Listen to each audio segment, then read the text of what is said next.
Yeah, she is. She'll watch it if she missed it. And now the audio on. Excellent. Great, can we do a quick round of introductions? So we know who's here? Sure. Sarah Sims, Principal, Gardner Regional Middle School. Kristen Bingaman, parent. Sage Scully, student rep. Alyssa Tracy, parent, school board member. Angela Hardy, Director of Curriculum. Beth Brooker, social worker and parent. Laura Redis, parent. Cute. Okay.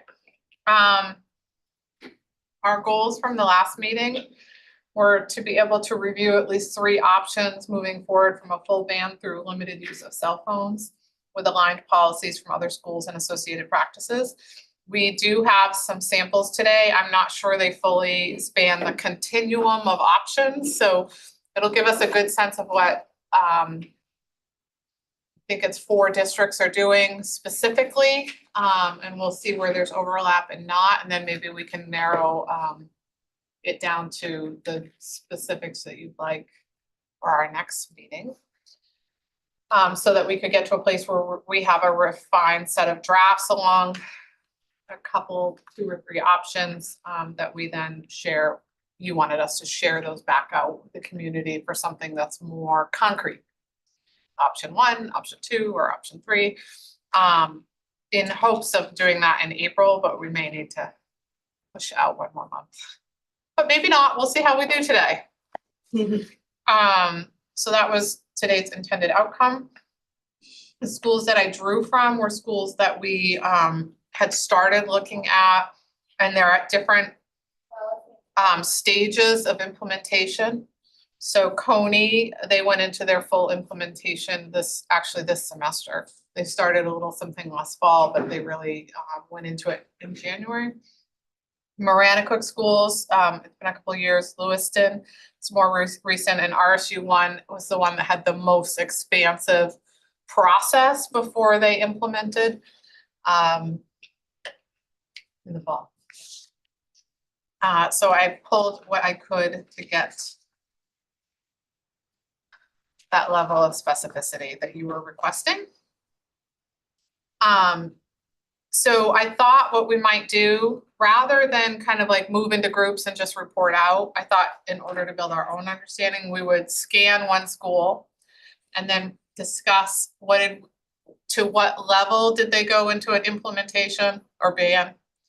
And what did you notice about the alignment between policy and any practices that we had? Are they the same? Did they go into more details? What's strong and what's missing? From your perspective, if we were to put something like this in here, does that make sense? Mm-hmm. So from Lewiston,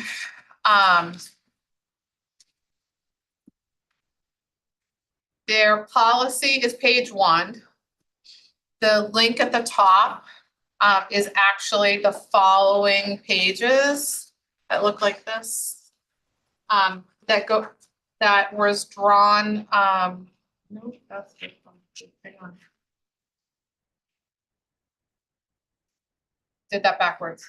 Page 1 is from their program of studies or their student handbook. I mean, page 1 is their student handbook, and the next page is their specific policy. So we'll take just a few minutes and scan through the top page, which is the handbook, the second page, which is the policy, which is referenced in the handbook document. And our goal would be to report out what level of a ban, what was strong, questions does it raise for you?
And just to be clear, if they look the exact same, I provided you both anyway, because some districts don't do it that way.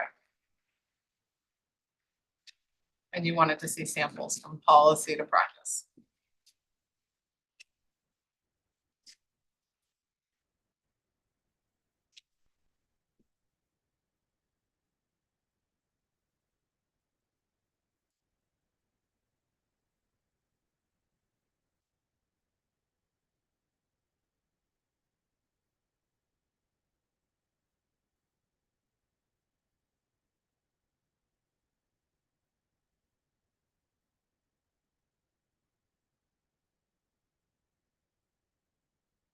So we're gonna just start with Lewiston for the purposes of, I'm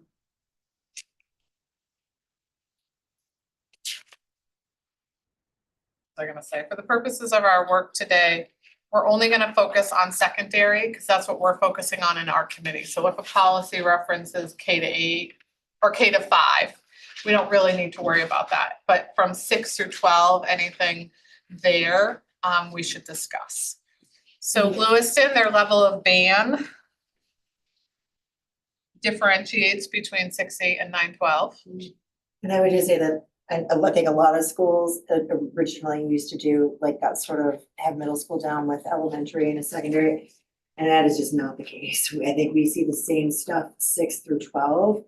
And really we need almost an elementary and then a 6-12 policy from my perspective. The feedback. So in Lewiston, 6 to 8 is part of K-8, and all devices are stored during the day, not to be seen.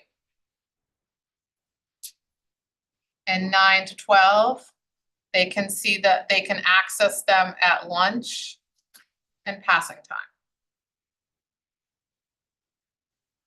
And since it doesn't clarify, I assume that means they're just turned off and stored on their person. They're not Yeah, being- there's no They're not, yeah, they're not being clarification. placed in like a external Yeah, storage sort of unit. self-managed in a way, Yeah. yeah, I agree.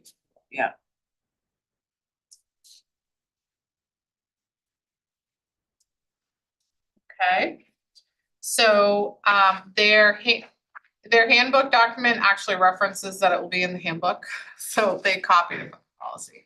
And then their policy document is pretty much a mimic of their handbook document, but different font. Anything that, and they have a set of consequences, number 1 through 7. Anything, feedback in terms of like, this is a strength or this is a question? Just a comment, it feels like what we do now in our district, would Yeah. you say? It's the I would say closest. that this is Probably. pretty similar to what, Yeah. this is pretty similar, almost identical to what our current Yeah. policy is. Mm. There are some things with some of their disciplinary consequences that I think we have some additional steps that we often do that aren't in this particular outline. Like, for example, their number 2 is confiscate and then hand it off to a parent. Sometimes we'll confiscate and then give it back to the student as a first, like an initial after the warning, that's the first, and then we might do parents. We also sometimes will keep it in the office. You may bring it, but it has to stay in the office.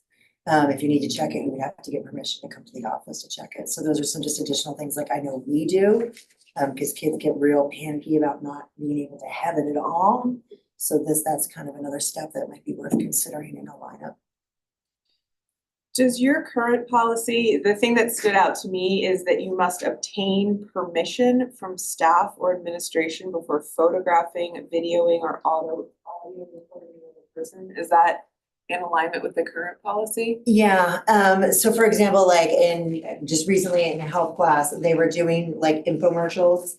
And so like our health teacher blasted out to the staff, FYI, here's a list of kids who you may see videotaping, you know what I mean, with another group. They have permission because they're working on this project. If you don't think they're working on that project with their phone, please let me know and we'll investigate. So usually it's with permission. But like grades 9 through 12, if they have their phone at lunch, they're not allowed to take a photograph of someone else. Like, how do you enforce that? It's not. That seems When nearly they get- impossible to We don't, our enforce. kids aren't allowed to have them out at lunch, so we have not. When they get in trouble is anticipated when that. it gets enforced, Yes. I would like when they say- videotape someone in a bathroom. Or like when they report a fight. Or Yes. something winds up on Snapchat. Yeah, I think that's an important thing to have in there, Yeah, so that there's something to lean on when it happens. Right. I was gonna say, does our current policy have that in there? It does, Yes. okay. Yeah, but most probably overlook, or I forgot it was in there, because that was what I wrote down under Augusta was the camera thing. And then I'm like, oh, it's already in there, okay, yeah, Cause I know that's a really big one. yeah, I'd agree. One of the pieces that stood out for me, and I actually am not entirely sure, is up at the top of that last page is talking about searching them if they're in violation. And sometimes that can be difficult because you can't always access the phone. It's just like it's my property, so something I'm not real clear on that. Usually we ask permission, and if the student refuses, we get the parent to come in and give us permission to look for it. But we don't just take a phone and search through it without permission from somebody. And I would think that if we were gonna put something like that in our policy, we would really need to define what reasonable reason is, because that is really left open for interpretation. And having been the one that sort of scoured the parent surveys last time, it sounds like there might even be pushback from parents about searching property, Yes. you know, even if you do involve the parent. Well, and if they're looking for a potential legal violation, I mean, it would not be wise for us to have school staff be responsible for that.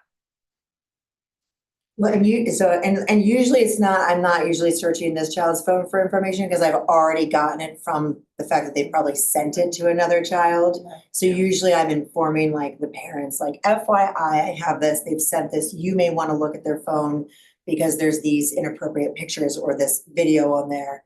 And you may want to take a peek at that. So usually I already know and have proof through a different party or a second party from it. So usually it's more of an information piece. Okay, let's look at the next one, Marana Cook. So the it says resources are on the top. That was part of their, remember how RSU1 had lots of resources that were sent out in advance? This came directly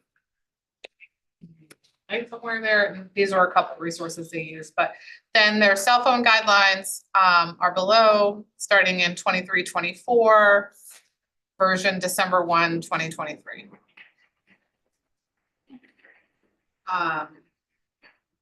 And just to be clear, they've outlined this is their guidelines, not their policy. I went looking for their policy and I don't have it yet. They did link in Lewiston's policy on their materials. So that's one I need to ask, or I've got to go find that policy. I started getting into their site. It might just actually, hang on, let's double check this a minute. Is Marana Cook just the high school or does that It's a middle/high school. go 6 through 12? Yeah, is it 6 or 7? I can look. They share a building.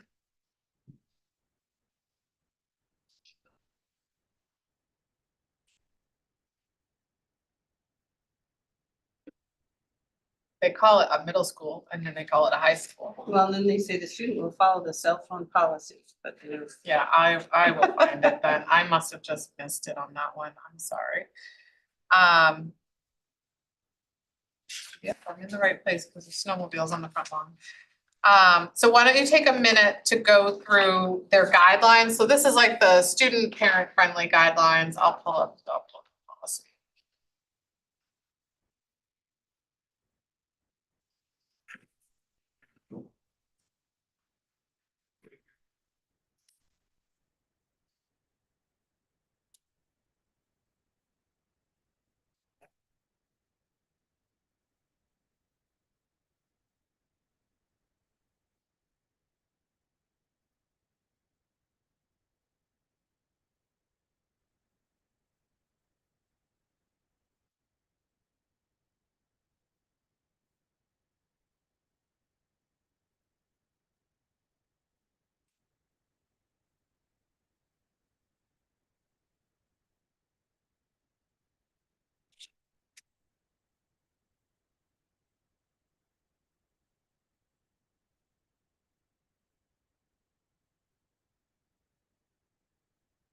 Oh, this is the one I had a hard time finding their policies.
Okay.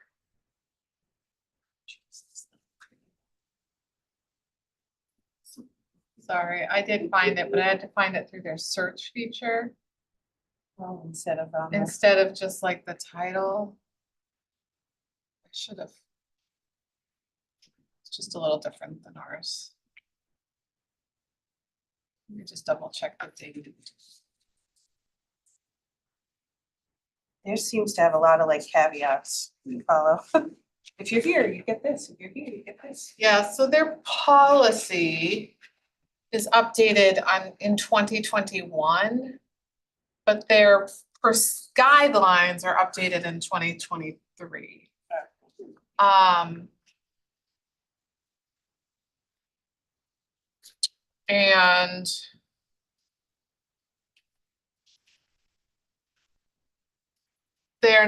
they're prohibited from using them except when the teacher or principal authorizes use for a specific purpose. And then it has the cameras being prohibited in locker rooms, bathrooms, and other places where privacy is generally expected. School administrators may designate appropriate times and places during which these devices may be used, such as lunch periods, study halls, school buses, which that then gets you to go to the guidelines because they created space in the policy for there to be a building practice. And of course, like code of conduct, harassment purposes. And then if you violate it, the disciplinary consequences are pretty much exactly like Lewiston's, but it's 1 through 5. Confiscation of the device until the end of the day, a conference with the student's parent or guardian, exclusion of the device from school for an extended period of time, penalties up to suspension or expulsion, and referral to law enforcement. So that's their policy. And then this is the details of the practice that go into much more detail. So I will do the same notes. Sorry, I didn't have that printed out, RSU 38.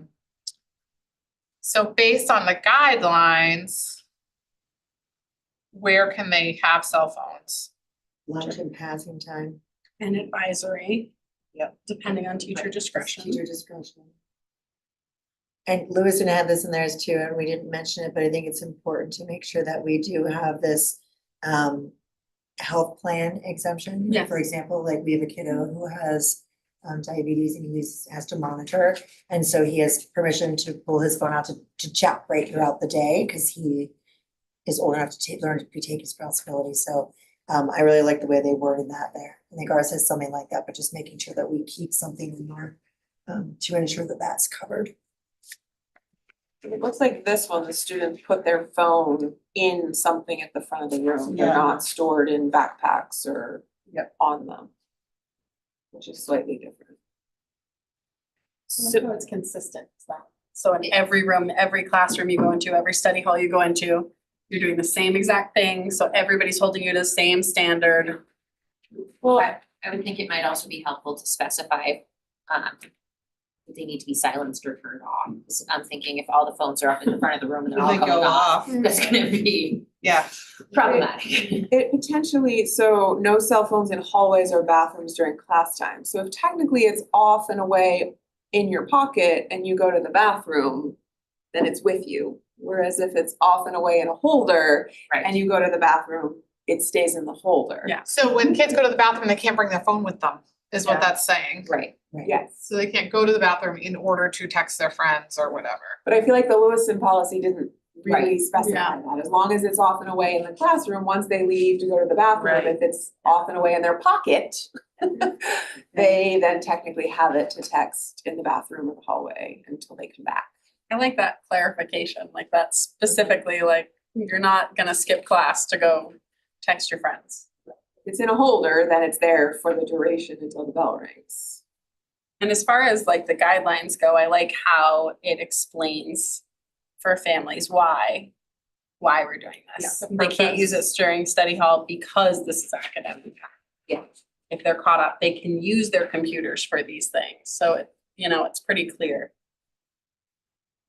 I also like the part about taking responsibility. The students and on the parents, accept the responsibilities for breaking the rules and support your students in accepting the consequences for breaking the rules, like. So the strength is the purpose and why, the strength is taking responsibility. There's feedback about the clarity that the practice is we, at least in writing, consistently applied. There must be something that every classroom has to put the phones into. And again, it speaks to that reduces the temptation to be out of class. Right. Don't use it. To be using it in the hallway during class time. You know, the one thing about this is that they can still chat up their friends on their laptop. Right. And so I find it very sad that we're talking about dismissing cell phones from everybody instead of just taking the ones from the people who aren't behaving, but we haven't been successful with that. That's funny, because when I was talking to my kids about it, I was like trying to like get them going a little bit. And I'm like, we're gonna get pouches and we're gonna put them in and you're never gonna get them back and you're just never gonna have a cell phone again. And they were like, why don't we just get pouches for the kids who don't follow the rules? There are some kids that always are the problem. And then if they had to put it in a pouch every day and everybody else just is responsible. And I'm like, well, that's really hard to monitor, but I see why you're asking that, like. But there is the part that it's not really necessarily about even accessing the phone. It's about your distractibility, thinking about your notifications and your whatever. And so if we remove the temptation for everybody, it just sort of shuts off, I think of it like an open tab or like an open question in your head about what am I getting? If you know you're not getting anything till the end of the day or whatever, it's much easier. But there is less access to different apps, like you can't do Snapchat on your computer, right? Right. And So, Locker and that's a lockers. big one, right? So there, Part of the video sharing stuff. right. So although there's Picture. definitely things they can access on their computer, it does limit that. And they can't take their laptop to the bathroom, at least not discreetly. I mean, they could, yeah, right, yeah. Right, like if they start taking it out of the classroom, the teacher might have some questions. It does put a different spin on it for sure. Yeah. And I think it's important to remember that you're not limiting. Right. I did like the consequences part of the guideline. Like first offense, it goes to the office for the rest of the day, then it's 2 days, then it's a week, and then it's the entire semester. Well, part of it, that's I was like- actually processing like, is that more effective because it's much, Yeah. there's much more accountability, much quicker. It's not just, here's a warning, put it away. It's Right. like, no, right off the bat, this is and there's a real tangible consequence. Like, do we need something with that stricter layer versus, okay, this is your verbal warning, don't do it again, right? And what I think is hard at the secondary level is you're not with the same teacher all day. So the same teacher, first block might give a warning, and then in third block, you got another warning, and then in fifth block, you got another warning, right? Like, so it's very hard to track that.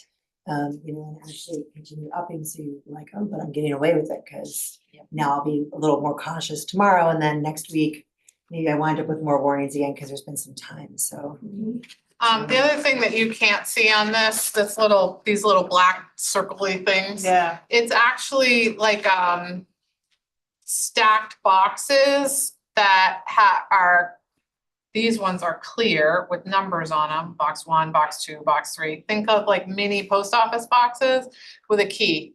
So the phone, if it goes to the office, the phone goes in there, you're assigned box 1, the key locks it in there, and then the key is put on something that indicates who that key belongs to. Basically, I think the idea is a reassurance that no one's gonna mess with your phone. You're gonna watch it get locked, and then this thing goes here, and then when you get it back, we'll pull the key and unlock it and you get your phone. That's the strategy that they've selected. That's what, I just wanna make sure, because it didn't copy, and I was like, oh, that didn't copy, no one's gonna know what that is. I think it's important to just sort of the overarching theme is not the goal to punish anyone, right? Like, this isn't about punishment or that someone's done something wrong, but this sentence here, I really like that data indicates that student engagement and learning requires a sustained period of time away from their phone. And like, that's why they're in school, right? It's not to be mean or to punish, but to allow the opportunity for young brains to get what it is that they are there to do. I think that's an important piece, because it does feel a little bit like we've done something wrong and we're being punished. And instead it's like, actually, this is for health and well-being and learning. Setting some boundaries, right? Yeah. I really like how in the policy they have broken down responsibilities for each party, the student, the staff, and the parents. I think it creates very much a team approach. Right. It is a bit of a punishment because you're removing a tool for a child. It's only a punishment if you can't regulate yourself. Correct. So if I can regulate myself, do I get to keep my phone? Not when you're in class learning. You get it on your way into class, you get it on your way out of class, but you don't get it during Like say, class. if I can behave and I want to use Google, if I want to use ChatGPT, Why can't if I you do? want to use if I want to use a tool on my phone, and I can regulate myself, can I? You No. can use any of those things on the device that our school laptops provide students. So we're not limiting you from those options. Your laptop provides you those options. Why would you need to use the phone Because that they're also different has Snapchat and everything else? So if I can use my laptop, why can I have my laptop but not my phone? Because there's different tools on it that people have a hard time communicating with. You're communicating with the outside world, you're Snapchatting and those things. Your job is to learn. That's your job. Well, it's Sage has. So I That's the have word in an my house. I have, so here it says during focus time, anyone tagged for academic purposes may not use their phone. This is for the Marana Corps. So I wonder, you know how we have honors privileges and open Yeah. campus privileges? I wonder if like phone for at least underclassmen, because they don't have open campus or They don't still have- get it, but they can't leave. they can't leave. Yeah. So I wonder if one of the honors privileges could be like you have access to your phone during study hall. Because I guess you could assume that if they're on an honor roll, whatever they're doing is It's a good question. really regulated, I guess. And that does make sense, because with honors privileges, they're not assigned to a study hall, so there will be Right. nobody to take that phone and hold on to it. And focus time for What else? Marana is like, Go. like at Maslonsky, they have a 30-minute end of day period. I don't know what they call it. I call it tag time. When they get tagged for extra help, and then the buses run, and some people use it for guided advisory. So because that is specific to academic time. But what you're saying is when you're not tagged into something, an Right. assigned study hall or an academic period, because Right. you have now earned privileges, It could could you be have another access? incentive, especially because like once this policy of some sort is in place, if it does limit their cell phone use, a lot of kids really like their cell phone, so it could be another incentive to try to like actually pay attention and get better grades, and then look, your actions have like rewards, I guess. Sage, when someone is on open campus privileges, and let's say they're not leaving campus because they're not old enough to leave campus, so they're on campus, what are they doing? Where are they in the building? You can choose, I personally, I went to Mr. Soto's room, the That's what I was reach gonna room. say, that's what Vic does too. But you can also sit in the cafeteria or the library, or I guess any other teacher that you like. That you know is the- available That or- the room is yeah. available. Yeah, It's basically just like free roam around. The, but you don't have to make like a smart pass or Yeah. anything, you just, I don't think so. no, you just can There's- go. Right, you're not assigned to be anywhere during that time, Yeah, so there's so, no like, attendance, there's sometimes- no accountability of where the student is during honors privileges or open Do campus. they tend to wander the hallways or not? No, No. Because that's like, that would then make it really hard, because No. then you'd Do the other- have. yeah, the kids that are wandering the hallways are not the ones with honors privileges. Yeah. But I guess what made me think of like the tagged for academic purposes, sometimes when I'm in Mrs. Soto's room, she actually has an assigned study hall, so then she'll like call out the kids on her roster and be like, what is your plan for this period? Like, what are you doing? Mhm. And then she like checks in on them. So I guess that's just like the difference between Yep. that could, Yeah, that's a good call out. I like Yeah. that. That's a really good suggestion. Yeah. I think that's a great idea. Wouldn't it incentive? Yeah, To I think make that honor would roll really and motivate a have lot your of community students service done. to try a little harder. Yeah. And then they'd have less distraction during those academic classes without the phone, so between the removal of the distraction and the motivation to wanna get the phone. And I like that potentially it phases them the older they get, you know, Yeah. because in the real world, a lot of jobs, you'll have access to it, but But you need to still be you able need to to- be able to do your Or work if you and have not be. extracurriculars or something that you only get to on your phone or whatever, Mhm. yeah. Mhm. Okay, this is great. Well, look at us make progress and get to some clarity. Let's look at the Coney one. What I found was, the policy is the second page, as it looks very much like policy. And then, narrative around that I found on their website was on the first page after the giant title. So take a minute to scan Coney's information.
Mhm.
So on this one, their policy is actually dated 2017. So their board policy did not need to change for their procedural policy to change. So the first page is, I can't remember where I found it on the website, but I think it's also in their handbook. So a board approves two things. They board approve their their large policy statements, cell phone, this one, JICJ. But then they also approve the student handbooks. Student handbooks are de facto policies. So it's just like layered logistical procedural policies versus broad policies. So they didn't need to change their board overarching JICJ policy for their procedural policy to change and for both to work. So that's just, I wanted to make note of that here, because it's very much like Miranda Cook's policy, where the language A through E on JICJ, very similar to Miranda Cook's, and yet their procedures changed quite a bit with that very lengthy document we just went through of all the steps and the language. Okay, so feedback on Coney's, and any strengths or questions that you noticed. I noticed that they included the earbuds in that one, in this one, which was not included in any of the others, I think.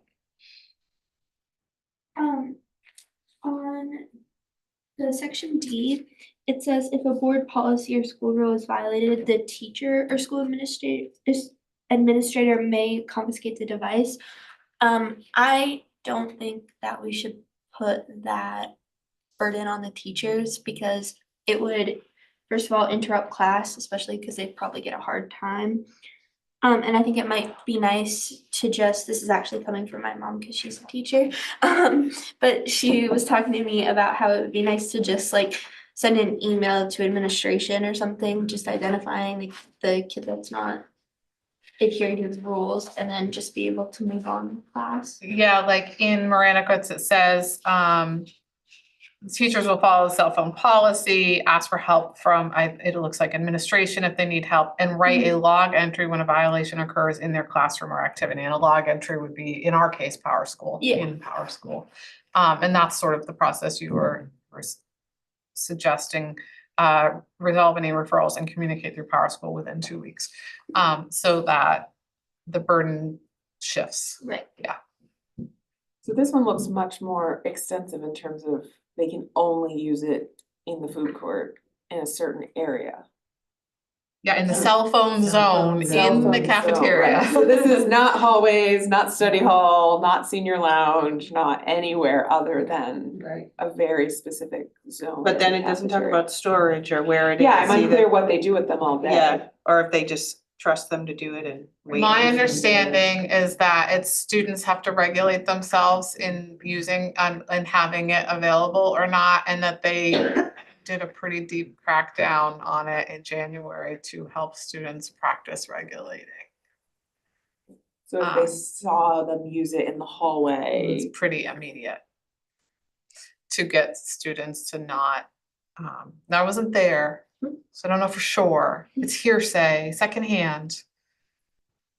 We could ask, remember, one of the things we had said after this is, do we want to see if anyone will come visit us and talk to us about their experiences? But we didn't want to do that until we had really reviewed things more. So that could be something. But so it seems like they're just asked to not have them visible and accessible. Okay. Other than the cell phone zone. So we can write that as a question. Are students holding themselves responsible? Also for A, where it's like lists all the electronic devices, I'm not sure if handheld computers is referring to like the student's own computer or something, but I just know that once you get to around like the senior level, people start bringing in their own computers because they get them over like Christmas for college.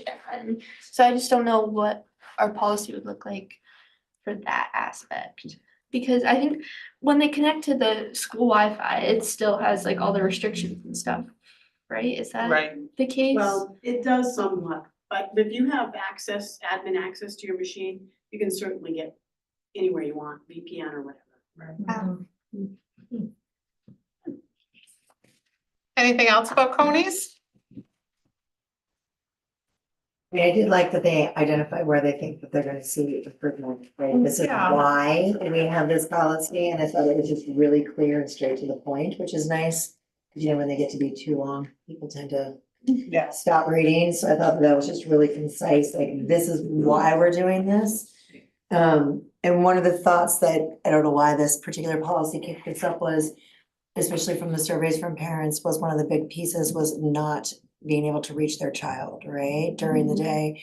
So like, is it something to consider for us as different schools have different things, for the most part, they're the same, but do we need to identify in our handbooks, this is how you could still contact your child during the day, so that parents are just super aware, right, that this is, it's not that you can't speak to your child or they can't reach out to you, this is their options and these are your options. And maybe that might help alleviate some of those pieces too, depending on which way, where we're heading exactly. Just a thought to consider. Yeah, I added it right in. Thank Yeah, it you. says they have a student phone in the main office that's available.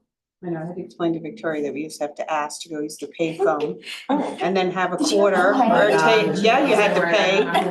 And then you had to beg your mom to Or- like listen to you and take your call, right? Call It's like- collect. That's right. And you say, come get me right now. Yeah. Instead of Angela Hardy. That And was- wait. My mother never got that. I was like, Mom, I'm on the pool side, or we had a pit side at my high school. We say, come get me at the pit. And she'd be like, I accept. We're like, no, Mom, you don't accept. You get the free call. We used to have one down by the gym.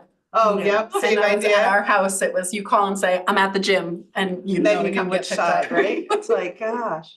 And I know, and I'm Oh, sure the high school, God. you guys have the same phone system, students can technically call out from any phone in any space in the entire building, you just need to say, can I use the phone to call my mom? Yeah. So literally, every phone in every single space, students could call from, and you just go, yeah, press 8 first, and then the number. And what we do But they're gonna find, need the however, phone to that was have what the I was gonna number. say, is what we do find more than not is the kids don't know their phone They numbers. don't. Can I get my cell phone out to get the number? And usually we're like, no, I can pull it up really fast Right. for you. Like, Let But, me just pull up Power School. I got you. right, but that's just a layer, It is a right? barrier, To- yeah. That's a barrier that they really don't know their phone numbers. Last one for today, RC1, the policy is on the front page. The next page is the Dear Families letter, but it's their procedures and protocols for the school year. And so this is also in their handbook. And then the last page is their FAQs. Because it was new, a lot of what's already answered on the first 2 pages, but in case you didn't catch that, you can go to the frequently asked questions and find a lot of answers, extensive answers actually, inclusive of RSU1 cell phone, smartwatch, and personal device ladder of consequences. So take maybe just a few minutes to scan this. We'll do the same process. Then what I think I'll try to do is we'll wait, just do this.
feel like they're pretty hardcore here.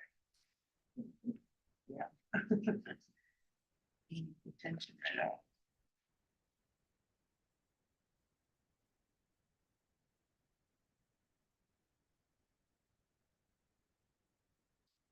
Yeah.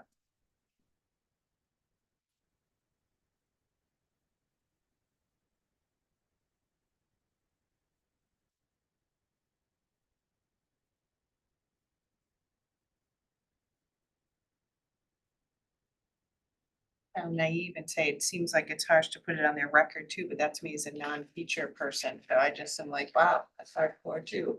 Noting it in their Do you know how record. many kids they have in their high school roughly? Just out of, I'm imagining dismissal. and- Totally, And, right? right, like literally, I'm just trying to imagine Chaos. dismissal, what They it currently had- looks like and people They trying to unlock these extended, pouches. they have, so it's not people, it's a magnet, you swipe it. So they Oh, have okay. multiple, they used to have one set near the doors, now they have like 2 sets, so it made it a lot faster. That was a question that came up in one of our curriculum meetings with the person that's Right. running this. Students at, what's the name for Bath High School? Morse High School. 623. This is the first policy that specifically included the smartwatches as well, Yeah, I saw that. and mention of 504s and IEPs.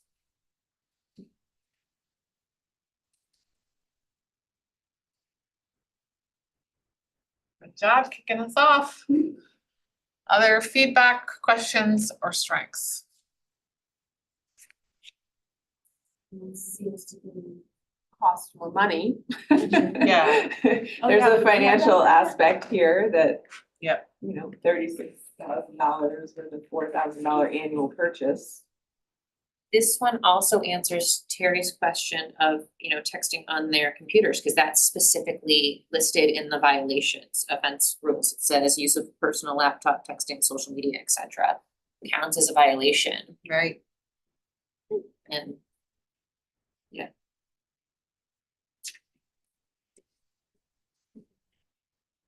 I like how they're frequently asked questions, identifies like everything, including what if my child experiences anxiety, right? Like that was one of the things we Child, or heard. if they need to reach Yes. me, yeah, it has all those in it.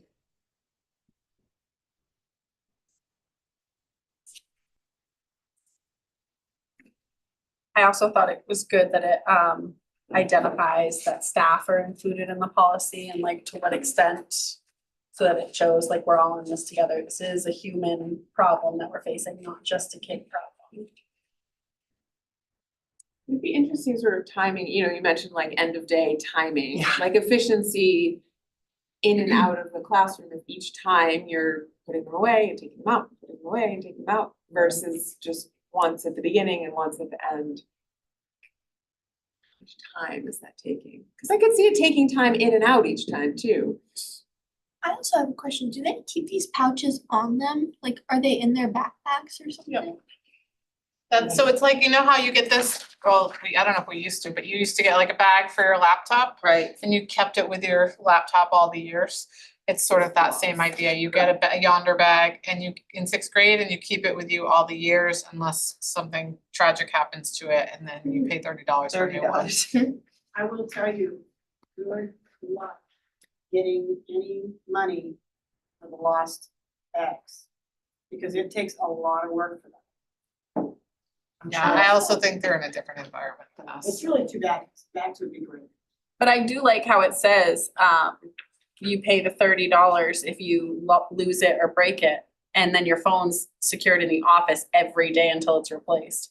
That might be a little, I was gonna say, well, yeah, I haven't gotten to that point. What would be the if motivation? you have to 'Cause go with put it in the office. With the laptop, like you're gonna need to do it to get a new one, Yeah. right? I Theoretically. wonder if there would be issues with, because students keep the magnets on them too, right? Would there be issues probably in kids trying to unlock the watches during the day? So the magnets are installed at the school and you swipe it, Oh. and the administration can, in case of an emergency, can kind of like unlock them from their little device holder so that they can bring them with them if they have to, say, go from the high school to the middle school with a whole busload of kids Okay, for some emergency, and then they can, as kids get off the bus, That can makes more sense. unlock them. yeah. So I would also ask, if the magnets are portable, is that something if someone's not allowed to use their phone on the bus, that we could like give one to a bus driver for them to unlock their pouches when they're getting off the bus? You know, if someone's like constantly having an Let's issue, put that like, under question. is that like, Buses. That's a great question, because yeah, there's because definitely there's issues on the definitely issues on the bus. Yeah. and- Yeah. And I wouldn't wanna like ban every kid from using their phone on the bus all the time, but if somebody's having a constant issue, is that like okay, well now your pouch is staying locked until you're getting off at your bus stop kind of thing. Or can we potentially look into like different types of pouches, and is there a pouch that has like a timer, for instance, and so then like it would be locked from 7:30 to 2. And then if they needed the bus, then we'd figure out what that is and add that to the time. No I'm not a big idea. fan of the pouches. I know that's not reflective, like, but like, it's, as you said, it's a lot of money. It also doesn't feel like there's as much personal accountability as part of it. They can be broken, and so there's costs associated with that. But for me, it's mostly around the sort of the accountability pieces that it says, well, we don't trust you to, you know, walk up and give us your, you know, put it in the bin or whatever. The one good thing about it is it could maybe make it things more silent or whatever perhaps, but I don't love them, and the cost is ridiculous. I think it's And they exploitative use their to school money, districts. their federal money to get them, yeah, I mean, and it's funny, cause the guy that works at the card store in Gardner, we were talking about phones the other night, we were doing math, he goes, can you pull out your phone? He goes, we can't in Bath, we have to put them in the pouches, and I was like, oh, note to self. Ask him how that goes, and he was happy, he was like, yeah, my son can't have his phone, and he seemed really happy about it. I was like, okay, one perspective, yeah. So another thing with the buses, how would this play with CATC students? Cause I would imagine if CATC doesn't have the policy, they could swipe Like swipe before- On the way out on or the way whatever. out, Okay. yeah, and then. that Then would they be a go to whatever CATC. rules are in that building, I Right. guess, right? Yeah, Yeah. good question, though. Okay, are we leaning away from any particular style policy?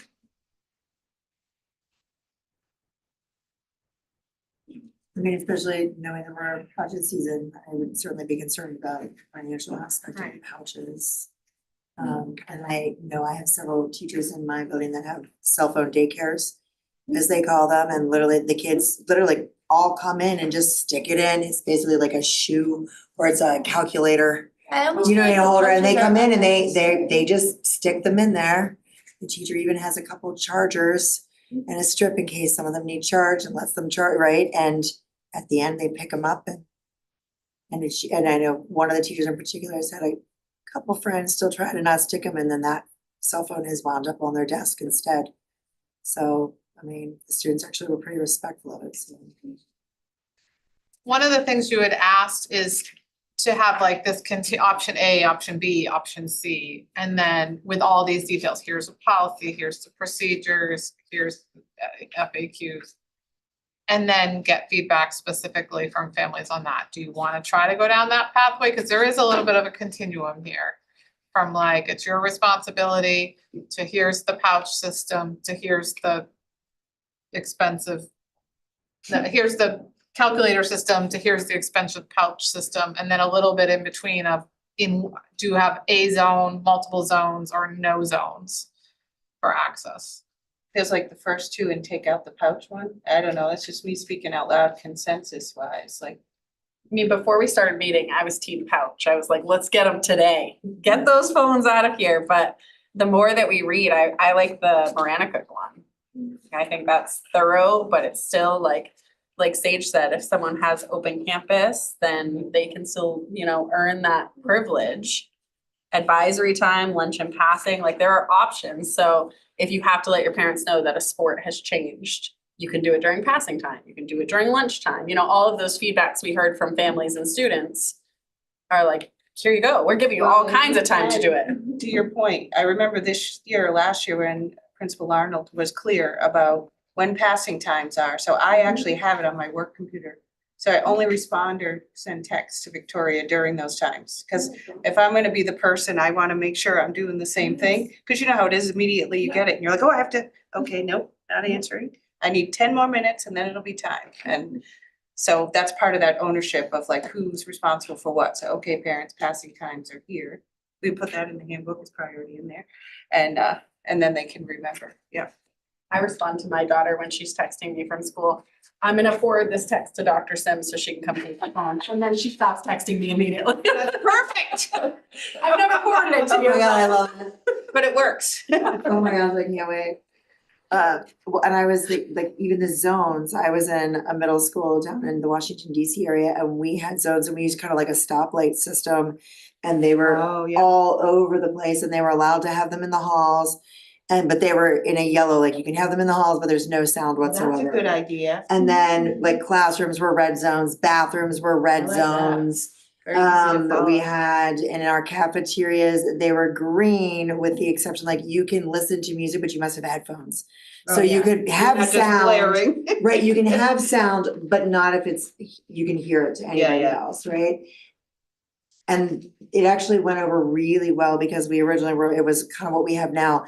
And it was like a mess. And what we found, at least with the middle school kids there, was that they respected having boundaries with some freedoms. And so they were more likely to follow the classroom, put it up, because they knew they had some freedom to check it in between. So it taught them appropriate checking.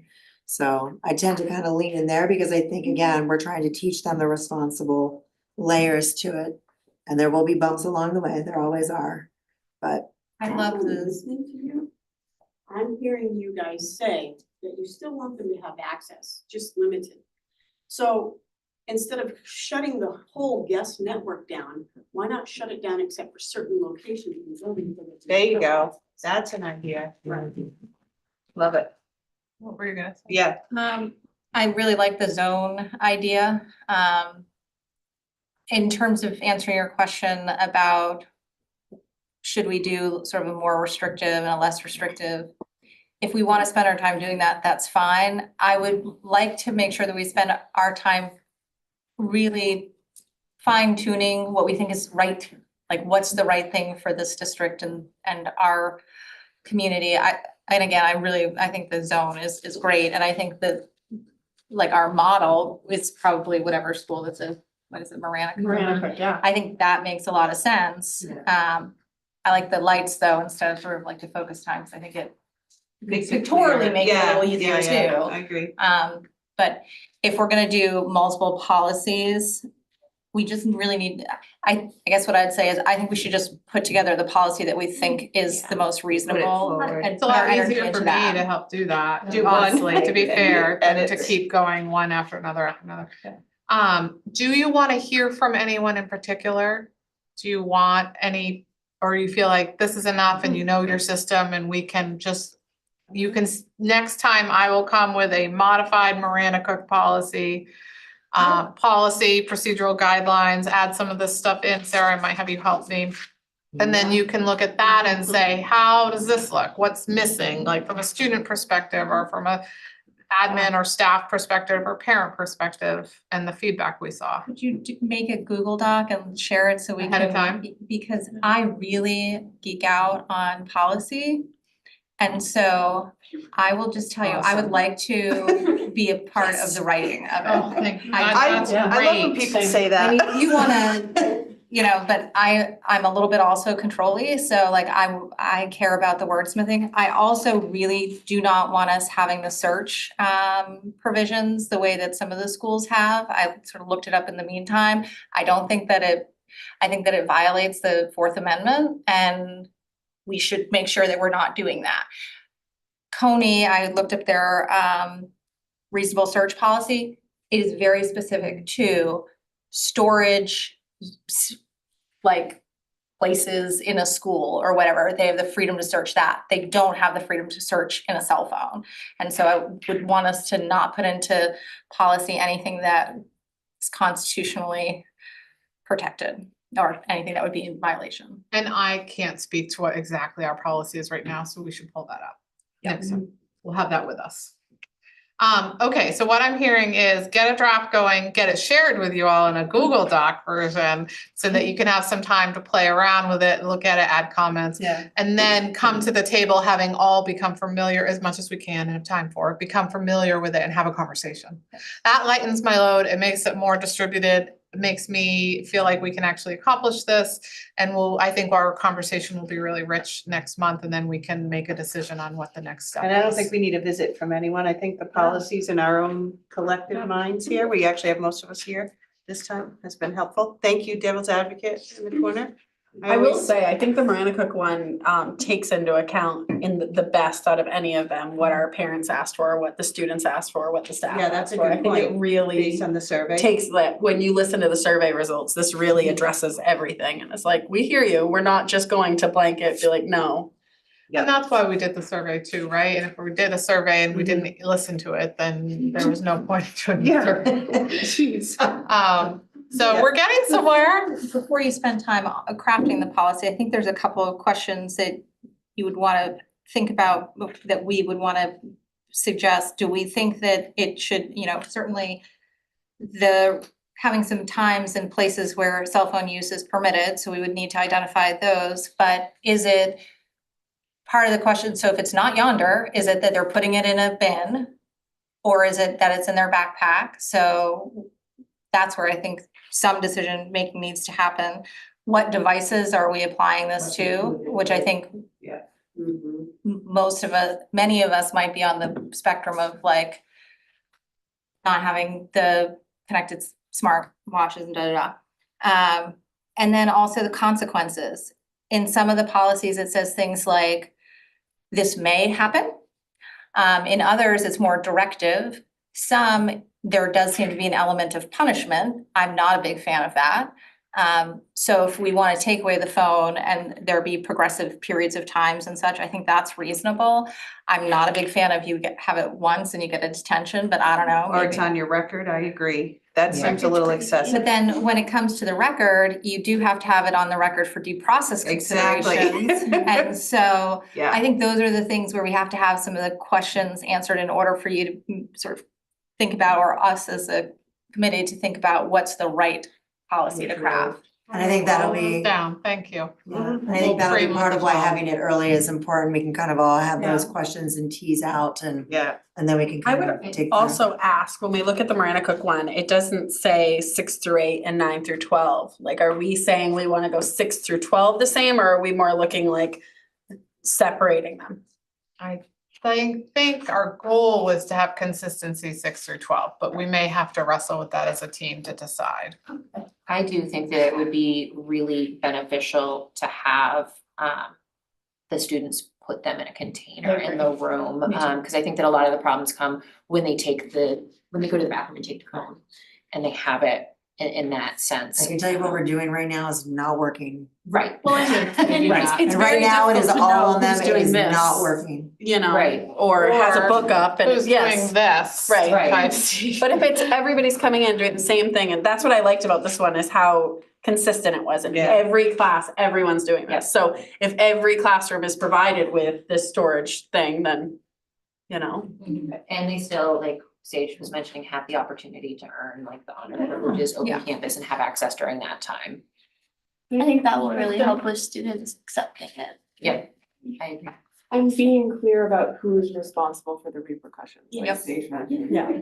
Is this on teachers? Is this just a Right. thing, again, I don't know how the system works, but classroom teachers versus an administrative, cause I could see that being. Well, and I think it's, like we as a district use progressive discipline, right? And so a lot of times, depending on what it is, it might be like handled in the classroom initially until it hits a certain threshold.